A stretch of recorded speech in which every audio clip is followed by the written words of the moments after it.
Hi guys, আপনাকে দেখাবো এখন এই চরের উপরে, চরের পাশে ক্ষেত, ভুট্টা ক্ষেত আপনারা দেখতে পাচ্ছেন, বিশাল আকৃতি।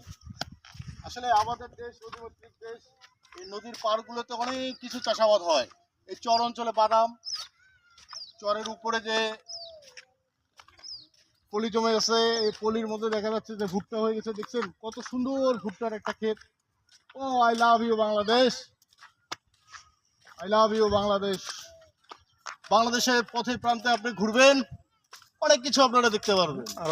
আসলে আমাদের এই দেশটা কত সুন্দরভাবে সৃষ্টি করছে আল্লাহ পাক, যা বলে বোঝানো যাবে না। আপনারা দেশের ভিতরে অনেক ভালো জিনিস পাবেন, অনেক প্রাকৃতিক সিনারি পাবেন। আপনারা ঘুরবেন, দেশের আনাচে কানাচে ঘুরবেন, ভালো লাগবে।